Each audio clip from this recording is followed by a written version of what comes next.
मैं हूं अभिषेक बारेट और आप हमेशा की तरह धमचिक.com देख रहे हैं। इस वक्त झुंझुनू की राजनीति का एक कद्दावर चेहरा हमारे साथ में है।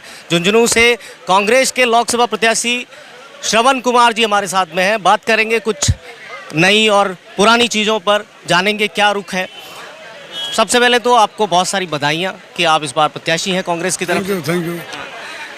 पिछले कई दशकों से नहर ही मुद्दा है, तो इस बार क्या अगर आप सियासत में अगर उभर कर आ जाते हैं तो आपके सामने ये फिर से चुनौती रहने वाली है? मैं सबसे पहले बताना चाहता हूँ आपको कि पानी की महती आवश्यकता है और पानी जल ही जीवन है। मैं चाहूँगा कि सबसे पहले पानी की पीने की व्यवस्था करवाऊँगा और पीने का पानी आ जाएगा, उसके बाद नहर की व्यवस्था बाद में कराएंगे। पहले पीने के पानी की जो दिक्कत है उसको पूरी करेंगे। लेकिन ये नहर वाले मुद्दे को हमेशा मतलब गाया गया है, आपसे पहले भी कहा गाया नहीं गया है। सबकी भावना एक ही है, उस भावना से मैं भी जुड़ा हुआ हूँ। नहर की अति आवश्यकता है, परंतु हो नहीं पाई, आप ये कह सकते हो। पर मैं कोशिश करूँगा और ऊपर तक इस बात की गुहार करूँगा कि राजस्थान मरुधर क्षेत्र है और हमारे झुंझुनू जिले में पानी की महती झुंझुनू सिक्कर चूरू महती आवश्यकता है।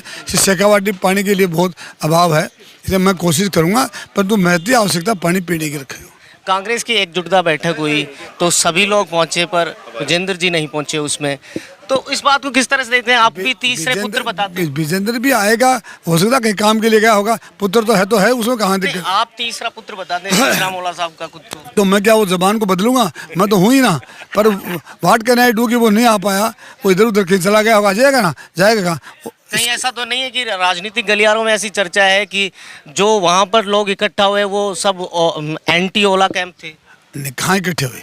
एंटी ओला के सब, ओला तो वर्षों का विश्वपिता में है, उसका कहाँ किसने कह दिया? और कहने वाले बीजेपी वाले पता नहीं क्या क्या कहेंगे, हम उनकी बात को थोड़ी देखें। तो वो बात देखिए जनता क्या करी है। जनता का जनादेश इस बार कांग्रेस के साथ जाने वाला लग रहा है। पक्का है ही ना। What can I do?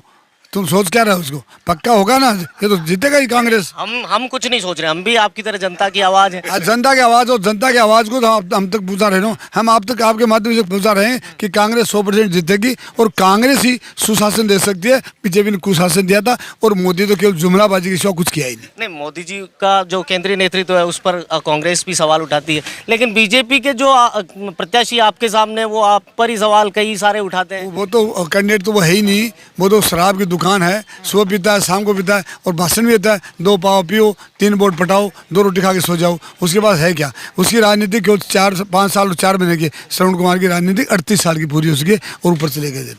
तो इस बार जनादेश को किस लेवल पर देखते हैं? किस लेवल पे? मोदी को जाना पड़ेगा और राहुल गांधी को प्रधानमंत्री बनना पड़ेगा। और लेवल क्या होता है? अच्छा, एक जो इम्पोर्टेंट सवाल होता है वो ये है कि अगर आप लोग आ रहे हैं, अगर सियासत में आप रुख इस बार बदल रहे हैं, तो आपके चुनावी मुद्दे क्या रहने वाले हैं? क्या नए विकास कार्य होने वाले हैं? चुनाव का मुद्दा है ही सुखाना आपके सामने।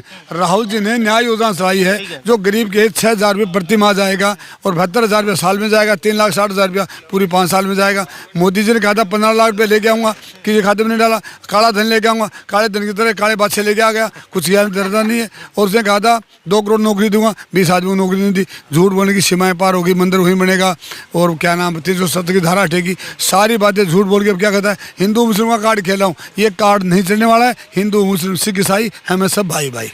एक इम्पॉर्टेंट बात रह जाती है, वो इसलिए ज़रूरी है क्योंकि राष्ट्रवाद का कार्ड चल रहा है।